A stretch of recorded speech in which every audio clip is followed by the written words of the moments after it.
Hello बच्चों, तो कैसे हैं आप लोग। आशा करते हैं आप लोग बहुत अच्छे होंगे बच्चों, और तैयारी भी अच्छे से चल रही होगी बच्चों। ठीक है, तो आप लोगों के जो डिमांड था बच्चों 12 चैप्टर्स, उसको मैंने कंप्लीट कवर कर लिया है। और आज से जो बच्चों इस सीरीज में हो चैप्टर 3 के क्वेश्चंस और कॉन्सेप्ट को कवर करेंगे बच्चों, और काफ़ी डिटेल कॉन्सेप्ट के साथ करेंगे, जिससे कि आपको कंप्लीट समझ में आएगा। वीडियोस को बच्चों एंड तक जरूर देखना, जिससे कि अच्छे से कंप्लीट कॉन्सेप्ट क्लियर हो जाएगा। ओके, तो चैप्टर है बच्चों कोऑर्डिनेट ज्योमेट्री। तो सबसे पहला क्वेश्चन ये उठता है, कोऑर्डिनेट ज्योमेट्री है ना बच्चों, इनका डेवलप किसने किया था, इनका आविष्कार किसने किया था बच्चों। ठीक है, तो कोऑर्डिनेट ज्योमेट्री का जो आविष्कार है ना बच्चों, रेन डिस्क्रीट नामक साइंटिस्ट ने किया था, जो आप देख रहे हैं। ठीक है बच्चों, तो रेन डिस्क्रीट जो है ना, वो फ्रेंच के साइंटिस्ट थे बच्चों, और वो मैथमेटिशियन भी थे, और एज वेल एज फिलोसोफर्स भी थे बच्चों। ठीक है, उन्होंने एक बुक पब्लिश किया था जिनका नाम है बच्चों ला ज्योमेट्रिक।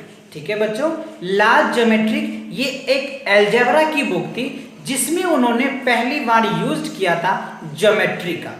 और तब से आज तक ये जो बच्चों कब की बात है, 1637 का ला ज्योमेट्री उन्होंने पब्लिश किए थे, जिनमें उन्होंने यूज किया था ज्योमेट्री शब्द का। और तब से आज तक हम लोग ज्योमेट्री को पढ़ते आ रहे हैं बच्चों। तो है ना इंटरेस्टिंग बात है बच्चों, आप चाहे तो इनको नोट कर लो। ठीक है बच्चों, तो अब जो है हम इनके डिटेल्स और डिटेल्स नहीं समझेंगे, हायर क्लासेस में ये सारी चीज़ें आपको और अच्छे से डिटेल मिलेगा बच्चों। अब समझते हैं कि हमारा टॉपिक जो है वो पहला टॉपिक है रेक्टेंगल एंड कार्टेशियंस बच्चों, राइट। कार्टेशियन ज्योमेट्री, तो रेक्टेंगल्स क्या होता है उनको समझेंगे, और इसमें कौन कौन से टॉपिक इन्वॉल्व होता है, जिसको हमने नाम दिया बच्चों की टर्म्स, तो उनको समझेंगे। और उनके साथ साथ बच्चों हम क्वेश्चन भी करेंगे, जिससे कि और कॉन्सेप्ट आपको बिल्डअप होगा। ठीक है बच्चों, तो चलिए स्टार्ट करते हैं और समझते हैं, क्योंकि बच्चों कॉन्सेप्ट इज अ पावर। क्या होता है बच्चों, कॉन्सेप्ट इज अ पावर।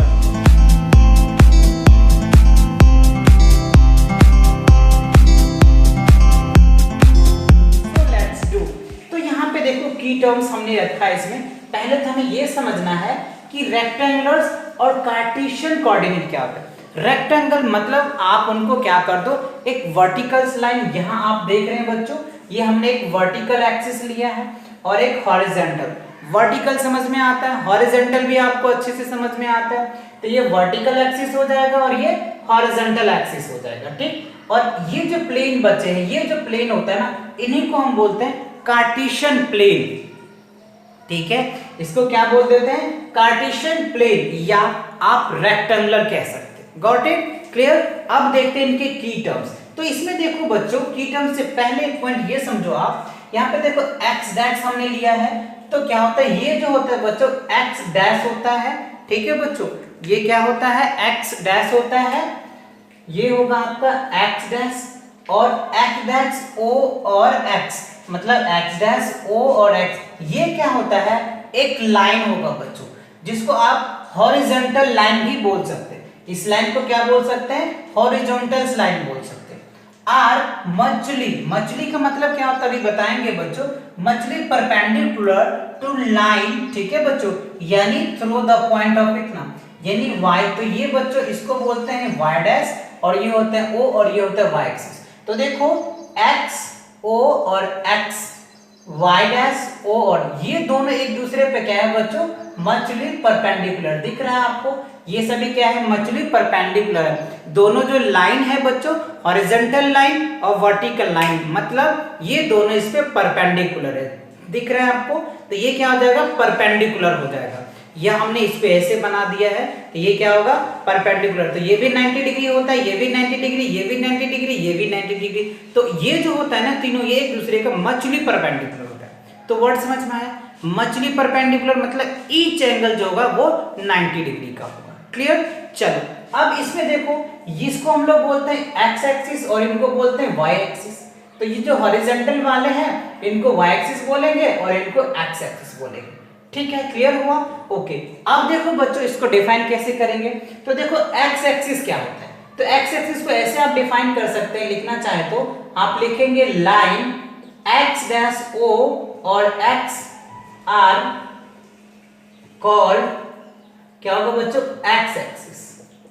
ठीक है ना, देखो लाइन ये होता है लाइन, और एक्स डैश ओ और एक्स आर कॉल्ड क्या होगा, एक्स एक्सिस। तो ये होगा एक्स एक्सिस। तो एक्स एक्सिस का जो नोटेशन होगा आप ऐसे लिख सकते हैं बच्चों, एक्स एक्सिस पे क्या होगा, मार्कर भी नहीं चल रहा है बच्चों, काफी देख लो। तो यहाँ पे देखो हम क्या, एक्स एक्सिस मतलब एक्स तो होगा लेकिन वाई जीरो होगा। ऑब्वियसली ना बच्चों, हम अगर एक्स एक्सिस पे चल रहे हैं तो वाई क्या होगा, जीरो होगा। तो इनको हम डिनोटेड या रिप्रेजेंटेशन ऐसे कह सकते हैं। अगर कहीं क्वेश्चन कहता है एक्स एक्सिस है तो वाई जीरो हो जाएगा।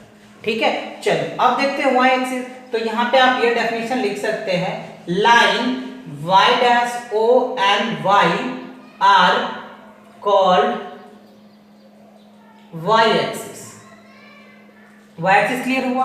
वाई डैश और ओ मतलब ओरिजिन होता है बच्चों, और वाई, तो ये क्या होगा हमारा वाई एक्सिस। इनका जो रिप्रेजेंटेशन होगा क्या होगा बच्चों, जीरो और वाई। इसका मतलब समझ में आ रहा है, पहला जो होता है वो जीरो होता है, अभी समझेंगे उसे कोऑर्डिनेट में, और ये होगा वाई। क्लियर। अब देखो वर्ड आता है ओरिजिन। ओरिजिन क्या होता है, केंद्र क्या होता है, ओरिजिन मतलब क्या हो गया, point of intersection is called origin. तो आप इसको डेफिनेशन में क्या लिख सकते हैं, पॉइंट ऑफ इंटरसेक्शन मतलब क्या हो गया, point of intersection is called origin. तो देखो इंटरसेक्शन कैसे समझोगे, पॉइंट तो क्लियर हुआ, इंटरसेक्शन देखो एक लाइन तो ये हॉरिजॉन्टल हो गया और एक वर्टिकल, तो यहाँ पे जो कट रहा है ना बच्चों, इनको हम लोग ओरिजिन बोलते हैं। और ओरिजिन हमेशा 0 0 होता है, क्योंकि एक्स पे भी 0 होता है और वाई पे भी 0 होता है, उनको हम लोग ओरिजिन बोल देते हैं। क्लियर।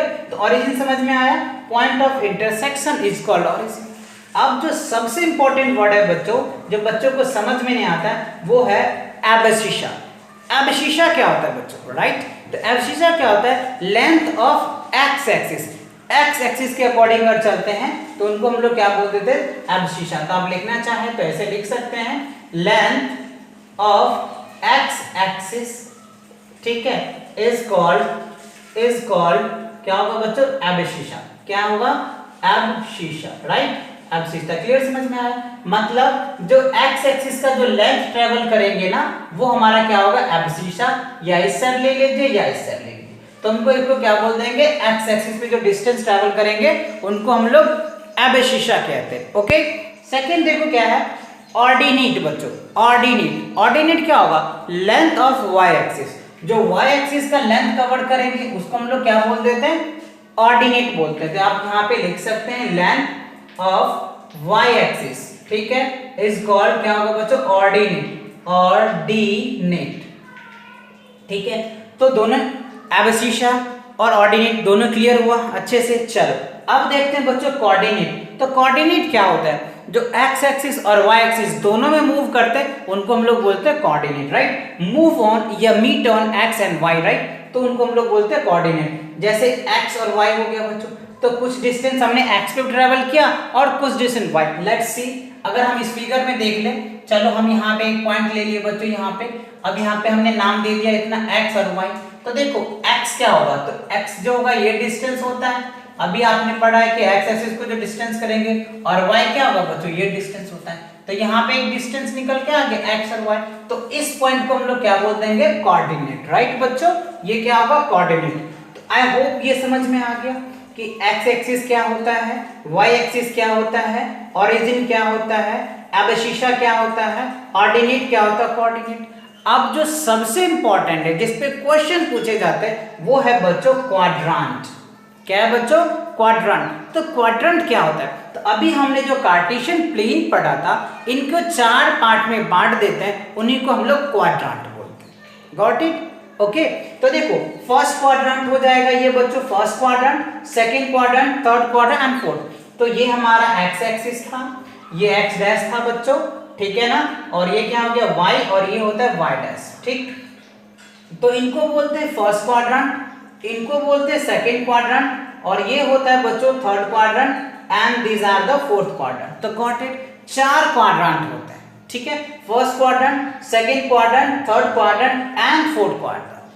अब हमें ये समझना है बच्चों, फर्स्ट क्वाड्रेंट, देखो ये जो हमारा ओरिजिन होता है, ओरिजिन से अगर हम राइट साइड की तरफ जाते हैं, तो ये ओरिजिन से राइट साइड जाएंगे तो हमारा जो वैल्यू होगा वो पॉजिटिव होगा, मतलब एक्स एक्सिस की जो वैल्यूज होंगे वो पॉजिटिव निकल के आएंगे। ठीक है, अगर हम यहां से ओरिजिन से लेफ्ट साइड जाते हैं तो इधर जो वैल्यू होगा वो नेगेटिव आएगा, मतलब एक्स एक्सिस के जो वैल्यूज होंगे वो नेगेटिव होंगे। Got it? आ रहा है समझ में? ओके। अब जैसे मान लो यहां से अगर बच्चा हम ऊपर की तरफ जाते हैं तो ये क्या निकल के आ जाएगा, हमारा पॉजिटिव निकल के आ जाएगा बच्चों। ठीक है, तो यहाँ पे देखो ये क्या हो गया, पॉजिटिव निकल के आ गया। और अगर डाउनवर्ड जाते हैं, इसके नीचे जाएंगे बच्चों, तो ये क्या हो जाएगा, हमारा नेगेटिव वैल्यू निकल के आ जाएगा। ठीक है, तो ये क्लियर हुआ कि अगर ओरिजिन से एक्स एक्सिस पे राइट साइड चलेंगे तो हमारा वैल्यू पॉजिटिव होगा, और लेफ्ट साइड जाएंगे तो नेगेटिव होगा। ओरिजिन से ऊपर की तरफ जाएंगे तो पॉजिटिव होगा, डाउनवर्ड जाएंगे तो नेगेटिव होगा। क्लियर हुआ? चलो अब एक चीज देखो बच्चों, इन सब से एक बेसिक आसान सा ट्रिक्स है। फर्स्ट क्वाड्रेंट में सभी बोल एक्स भी पॉजिटिव होता है और वाई भी पॉजिटिव होता है, ये याद कर लेना सबसे आसान तरीका। एक्स भी पॉजिटिव तो वाई, क्योंकि एक्स और वाई दोनों पॉजिटिव होगा। उसके बाद क्या होगा, एक क्या होता है यहाँ पे, क्या होता है बच्चों, एक्स एक्सिस नेगेटिव होगा, वाई एक्सिस क्या होगा, पॉजिटिव होगा। ठीक है, थर्ड क्वाड्रेंट में दोनों नेगेटिव होता है बच्चों, अभी समझेंगे कैसे। और इसमें क्या होगा, एक पॉजिटिव होता है, एक नेगेटिव होता है। ठीक है, तो ये सबसे आसान तरीका आप याद करने का है ना। तो x में देखो, आप यहाँ पे हम जो रिटन वैल्यू लिखते हैं वो क्या लिखते थे, पहले x और दूसरा y, कोऑर्डिनेट तो ऐसे लिखते थे ना। तो देखो x भी पॉजिटिव है, y भी पॉजिटिव है। इट मींस क्या होगा, इसका मतलब क्या हो गया, x जो होगा वो 0 से बड़ा होगा और y जो होगा वो भी 0 से बड़ा होगा। साइन कन्वेंशन के लिए आप समझ सकते हैं, अगर पॉजिटिव है तो x की वैल्यू क्या होगा, 0 से बड़ा होगा, और क्या होगा, 0 से y भी बड़ा होगा। अब यहाँ पे अगर हम समझते हैं इस क्वाड्रेंट में, तो देखो x जो है यहाँ पे क्या होगा, x लेस देन 0 होगा, इसका मतलब समझ में आ रहा है ना, लेस देन 0 हो जाएगा। और y क्या होगा, ग्रेटर देन 0 होगा, इसलिए पॉजिटिव। ठीक है, अब इस क्वाड्रेंट को अगर देखो तो दोनों लेस देन 0 होगा, मतलब क्या होगा, x less than 0 and y also less than 0, जब तो नेगेटिव आएगा दोनों वैल्यू। और इस क्वाड्रेंट में देखोगे, फोर्थ क्वाड्रेंट में, तो x क्या होगा, ग्रेटर देन 0 और y लेस देन 0 हो जाएगा, इसलिए नेगेटिव होगा। तो ये तीनों पॉइंट अच्छे से समझ में आ गया, कोई दिक्कत नहीं बच्चों। तो क्वाड्रेंट क्लियर हुआ, साइन कन्वेंशन समझ में आ गया, क्योंकि साइन कन्वेंशन में पूछा भी जाएगा, ऐसे आपको क्वेश्चन पूछ दिया जाएगा। चलो ठीक है, बताओ मुझे फटाफट, अगर आपको समझ में आया तो यहाँ पे हमने 2 ले लिया और 3 ले लिया बच्चों। ठीक है, अब ये बताओ 2 और 3 पॉइंट है, क्या है बच्चों, पॉइंट। और हमसे पूछ रहा है बताओ कौन सा क्वाड्रेंट में आएगा, किस क्वाड्रेंट, 4 क्वाड्रेंट है, first quadrant, second quadrant, third and fourth quadrant, तो ये 2 और 3 किस क्वाड्रेंट में आएगा। तो पहले हम साइन चेक करेंगे, तो देखो ये भी पॉजिटिव है, ये भी, तो क्या होगा, फर्स्ट क्वाड्रेंट होगा। ठीक है, चलो दूसरा क्वेश्चन बच्चों, दूसरा क्वेश्चन देखो, अगर इस तरीके से होता है 2, -3, तो क्या होगा बच्चों, ये वाला देखो, ये प्लस है और ये माइनस है, तो प्लस माइनस किस क्वाड्रेंट में, प्लस माइनस, तो क्या हो गया बच्चों, फोर्थ क्वाड्रेंट हो जाएगा। ठीक है, अगर आपको क्वेश्चन कुछ ऐसे रहता है -1 -3, तो क्या होगा बच्चों, तो देखो माइनस और माइनस थर्ड क्वाड्रेंट है, तो यहाँ क्या लिखेंगे बच्चों, थर्ड क्वाड्रेंट, राइट। अब अगर मान लो कुछ क्वेश्चन ऐसे रहता है, आपको दिया हुआ कि चलो ठीक है, आपको हमने माइनस दे दिया है 1 और दे दिया है 5, तो ये किस क्वाड्रेंट में होगा, तो ये सेकंड क्वाड्रेंट में होगा बच्चों। तो आई होप ये क्वेश्चन समझ में आया। इस तरह से आपसे क्वेश्चन पूछे भी जाएंगे और आपको करने भी पड़ेंगे। ठीक है, क्लियर आया समझ में, क्वाड्रेंट क्लियर हुआ, अच्छे से आ गया समझ में। ओके, तो अब देखते हैं बच्चों plotting on point on the graph paper. Graph paper पे कैसे पॉइंट को प्लॉट करेंगे उनको हम समझते हैं, राइट। तो देखो यहाँ पे हमने ये वर्ड लिख रखा है, plotting of a point, right. तो हम पॉइंट प्लॉट करेंगे, तो बच्चों ये पता है आपको, ये क्या होता है, ओरिजिन होता है। क्या होता है, ओरिजिन। और यहाँ से जो हम डिस्टेंस लेते हैं ना, वो इक्वल डिस्टेंस लेते हैं। ठीक है, सभी क्या होनी चाहिए, इक्वल डिस्टेंस लेना चाहिए बच्चों, राइट। आप इनफाइनाइट तक ले सकते हैं, जितनी रिक्वायरमेंट है उस हिसाब से। ठीक है, तो यहाँ पे पॉजिटिव निकल के आएगा, तो यहाँ मान लो हमने 1 ले लिया, 2 ले लिया बच्चों, 3 ले लिया, 4 ले लिए, 5 ले लिए। ठीक है, अब देखो यहाँ से हम इक्वल टाइम लेंगे, 1 2 3 4, इनफाइनाइट तक लेंगे, आप जहां लेना है आप उतना ले सकते हैं। ठीक है, यहाँ पे भी बच्चों 1 2 3 4, इनफाइनाइट, इसका मतलब होता है इनफाइनाइट तक आप ले सकते हैं, बट यहाँ पे नेगेटिव आएगा बच्चों। अगर आप डाउनवर्ड जाते हैं तो भी ये नेगेटिव ही आएगा बच्चों, ठीक है, ये भी क्या होगा, नेगेटिव आएगा। तो यहाँ पे आप -1 ले सकते हैं, -2 ले सकते हैं, -3 ले सकते हैं, -4 ले सकते हैं। यहाँ पे -1 आएगा, -2, -3 आएगा बच्चों, -4, यहाँ पे प्लस आएगा 1 2 3 4। ये क्लियर हुआ, अच्छे से समझ में आया या कोई दिक्कत नहीं ना बच्चों। तो इस तरीके से अब अगर हमें कहता है कि चलो ठीक है आप हमें इसमें प्लॉट करके दिखाओ, हमें क्वेश्चन दे दिया है कि चलो एक ही पॉइंट है, आपको 2 और 3 हमें दिखाइए। तो पहला जो वैल्यू होता है ना बच्चों वो x का होता है और दूसरा जो वैल्यू होता है वो y का होता है। तो हमें कह रहे हैं इसको ग्राफ पे बनाइए। तो चलिए हम देखते हैं बच्चों, x का पहले हम 2 लेंगे। तो देखो बच्चों 0 1 2, तो 2 पे आप इनको लेके चलो और इस तरीके से आप स्केल ले लेना बच्चों और उस तरीके से क्या करोगे, इनको अच्छे से मार्क करोगे, ठीक है। चलो इनको देखते हैं। तो ये हमने 2 पे ले लिया, ठीक है। अब हमें 2 पे जाना है, तो ये हमने 2 से इस तरीके से मार्क कर दिए, ठीक है। और उसके बाद क्या है, x पे हमने 2 चला, तो x पे अगर चलेंगे तो वो y का पैरेलल होता है और जब y पे चलोगे तो x का पैरेलल होता है। ये ध्यान रखना, बहुत इंपॉर्टेंट बात है बच्चों, ठीक है। x पे चलेंगे तो जो होगा वो ग्राफ जो होगा वो y का पैरेलल होगा और y पर चलेंगे तो x का पैरेलल होगा। तो x पे हमने 2 चला और y पे क्या जाएंगे 3, तो हम यहां से मीट करेंगे बच्चों, ठीक है। यहां से आप 3 से मीट करेंगे, इस तरीके से कर लेंगे, ठीक है। तो यहाँ पे देखो ये पॉइंट हो गया, अब यहाँ पे जुड़ गया, तो हम इसको बोल देंगे a और यहाँ क्या लिख देंगे बच्चों 2 और 3। तो ये पॉइंट नोटेड हो गया। अच्छे से आया समझ में या नहीं? तो इस तरीके से क्या करेंगे, आप प्लॉटिंग करेंगे। आपके पास ग्राफ पेपर होगा तो आप बहुत आसानी से प्लॉट कर पाएंगे और कोई दिक्कत भी नहीं होगा ग्राफ पेपर पे। तो आप जरूर ग्राफ पेपर पे सॉल्व करके देखना, ठीक है बच्चों। चलो अब देखते हैं, एक क्वेश्चन बच्चों मैं आपको दे रहा हूं, आप इसे प्लॉट करके बताओ मुझे बटो। और ये जैसे ये फर्स्ट क्वाड्रेंट में हो गया प्लॉटिंग, जो वैल्यू दे रहा हूं वो मैं आपको दे रहा हूं -2 और बच्चों 3 दे रहा हूं, राइट। अब हमें इसको ग्राफ पेपर पे प्लॉट कर दो और ये किस क्वाड्रेंट में आता है ये मुझे कमेंट करके बताओ बच्चों, राइट। तो देखो, चलो करो बच्चों, देखो इसको करके देखो, वीडियोस को पॉज कर लो या रोक लो और उनको सॉल्व करके देखो और कमेंट करके बताओ कि मुझे किस क्वाड्रेंट में आएगा,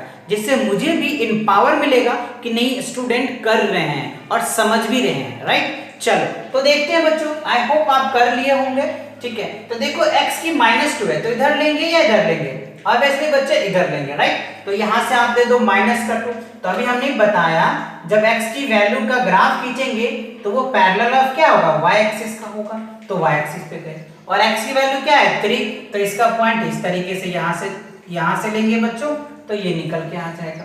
तो ये पॉइंट क्या बन गया हमारा, ये बन गया बच्चों, ये पॉइंट आ जाएगा। और इसका नाम आप कुछ भी दे दो b, तो b का मान लो हमने क्या दे दिया -2 और 3। और ये किस क्वाड्रेंट में हो गया बच्चों, सेकंड क्वाड्रेंट में, राइट बच्चों, क्या हो गया सेकंड क्वाड्रेंट में। तो गॉट इट या नॉट, ये आगे समझ में, अच्छे से समझ में आ गया। तो इसी के बेस में आपका जो है एनसीईआरटी का बच्चों 3.1, 3.2 और 3.3, तो इन्हीं के बेस पे, इन्हीं सब कॉन्सेप्ट के बेस पे है, तो आप आसानी से कर लेंगे, कोई दिक्कत नहीं आएगा बच्चों, ठीक है।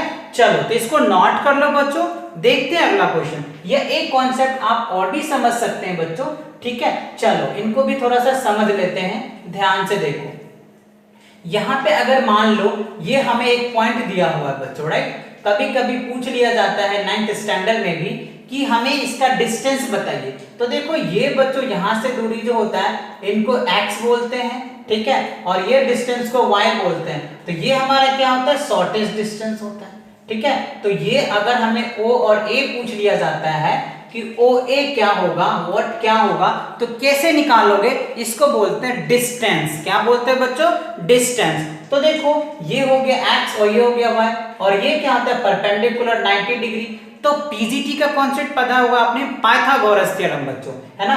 पाइथागोरस थ्योरम, अगर ये 90 डिग्री है तो ये क्या होता है हाइपोटेनस होता है बच्चों।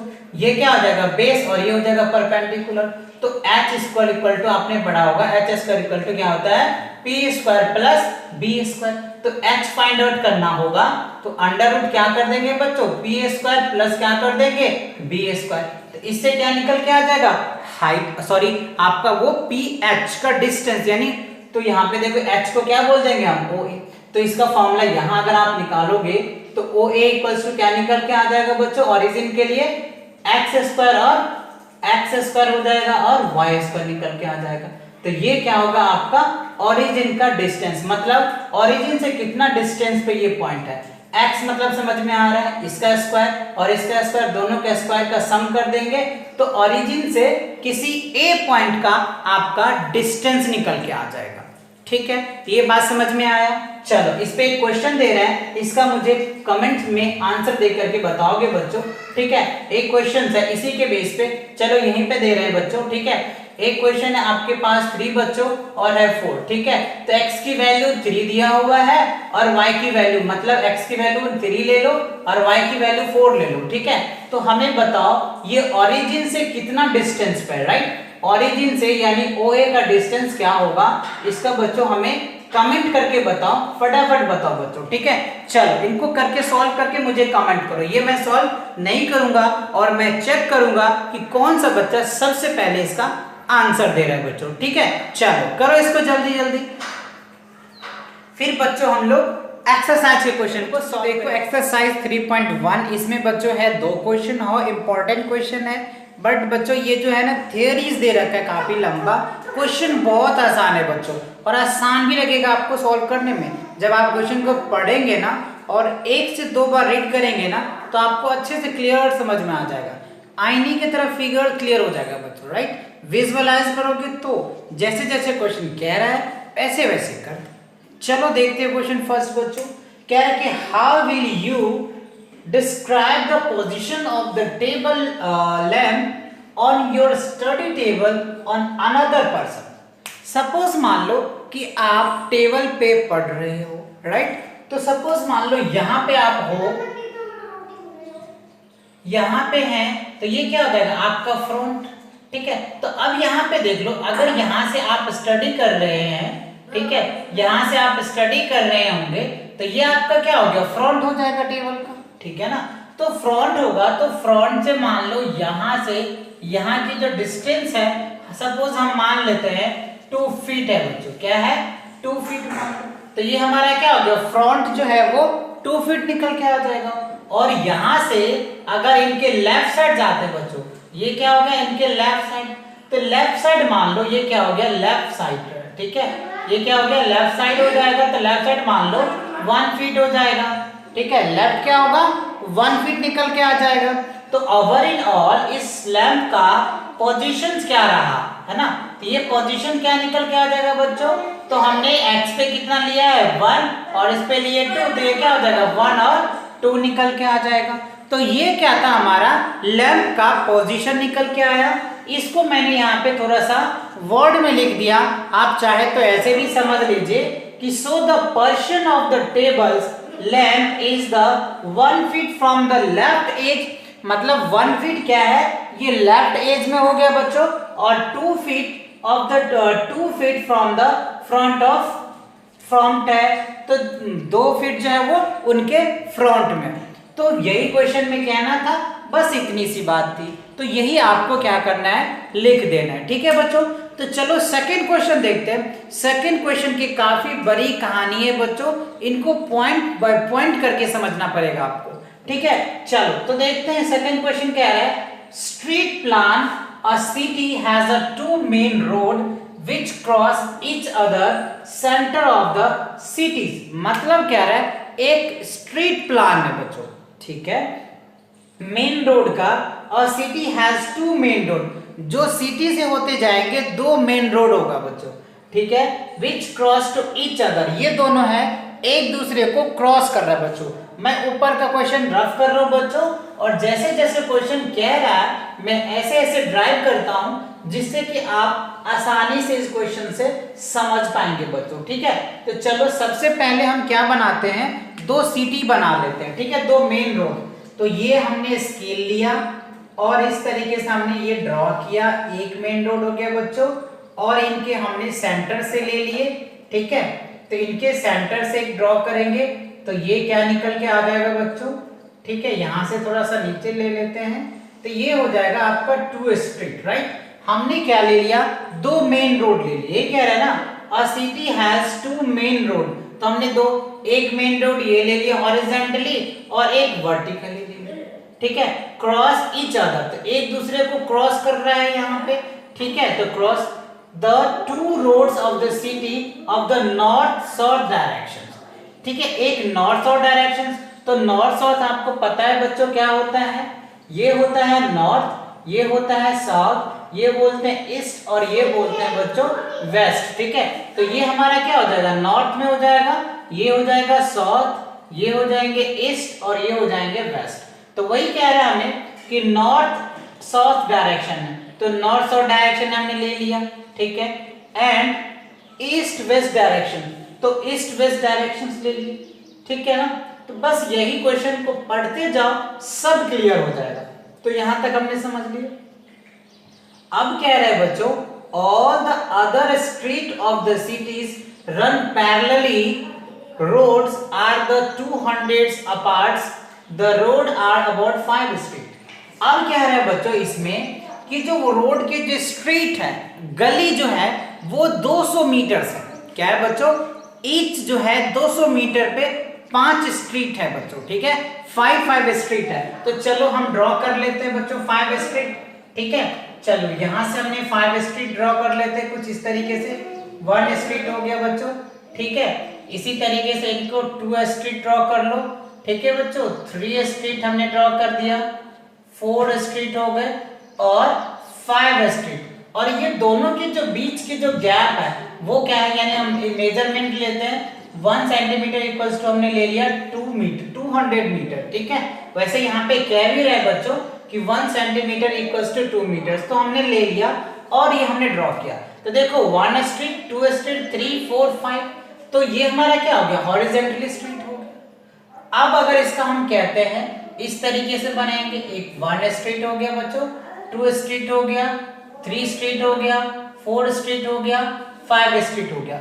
आप स्केल से बहुत अच्छे से ड्रॉ करना और मॉडल इतना अच्छा लगेगा आपको जो देखते ही रह जाओगे आप। चलो तो देखते हैं, तो draw the model of the city on your notebook, तो हमने अपने व्हाइट बोर्ड पे कर दिया, आप अपने नोटबुक पे कर लीजिए, ठीक, represent the roads of street lines, there are the many cross in cross street is your model, तो आप देख रहे हैं बच्चों, एक यहाँ पे क्रॉस हो रहा है, एक यहाँ क्रॉस हो रहा है, यहाँ ये जो जहां पे देख रहे हैं ये क्रॉस हो रहा है, क्रॉस ये सभी क्या क्रॉस है, तो क्वेश्चन में कह रहा है कि many street are a cross, तो जो स्ट्रीट है ना वो हर एक जगह क्रॉस हो रहा है, कट रहा है, यानी मिल रहा है, जैसे कहते हैं ना कॉर्नर, तो ये है कॉर्नर बच्चों, ठीक है, ओके। अब कह रहे हैं योर मॉडल सिटी, ठीक है, a particular cross street made by the each cross of the referred to is the following is manner, right?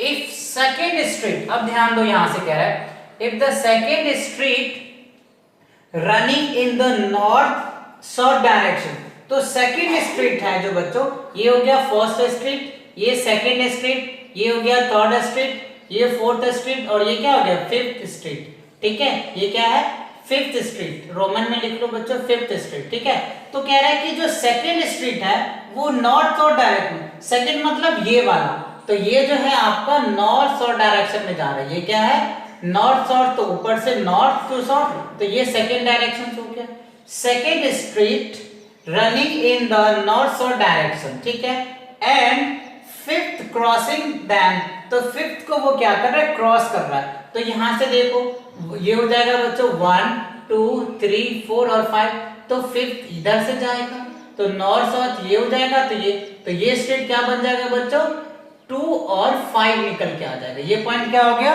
2 and 5 निकल के आएगा, ठीक है, क्योंकि x पे कितने हैं 2 और y पे कितने 5, 1 2 3 4 5, तो यहां तक क्लियर हो गया, ठीक है, तो 2 5, तो यहाँ पे क्या भी रहा है 2 5 यूजिंग द कॉर्नर, ठीक है, तो ये कन्वेंशन से क्लियर होगा, ये क्लियर हुआ।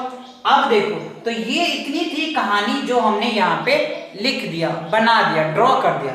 अब हमसे क्वेश्चन क्या पूछ रहा है वो देखो, कह रहा है how many cross street can be referred to 3,4, तो देखो 4,3, तो ये x की वैल्यू होती है और ये y की वैल्यू होती है, तो अब x पे 4 जाओगे तो x तो ये हो गया फर्स्ट सेकेंड थर्ड फोर्थ, ये फोर्थ पॉइंट हो गया, इस पे जाएंगे, कितने जाएंगे 3, तो यहाँ पे एक पॉइंट आ जाएगा। तो ये क्या होगा बच्चों 4,3 हो जाएगा। ये क्या होगा 4,3, तो ये आप स्ट्रीट बना सकते हैं। ठीक, अब उसके बाद सेकंड में कह रहा है how many cross street can be refer to as 3,4। तो ये क्या हो गया x की 3 और ये हो गया y की 4। ठीक है, तो x पे 3 1 2 3 3 जाएंगे और इस पे क्या जाएंगे 4, तो ये निकल के आ जाएगा। तो ये क्या हो गया बच्चों 3 और 4 का ग्राफ होगा। तो ये देखो सभी एक दूसरे से क्या है एक सिमिलरिटीज है, एक सीक्वेंस में है। तो आई होप ये क्वेश्चन क्लियर हुआ। तो यही कह रहा था बच्चों इन क्वेश्चन में, राइट। तो देखने में कुछ लंबा चौड़ा था बट आंसर जो है बच्चों काफी छोटा था। बस आप इनको क्या करो रीड करो, आसानी से समझ में आ जाएगा। ठीक है, तो आई होप ये क्वेश्चन क्लियर हुआ। ठीक है, तो इसको नोट करो। मिलते हैं नेक्स्ट लेक्चर के साथ 3.2। तब तक के लिए ऑल द वेरी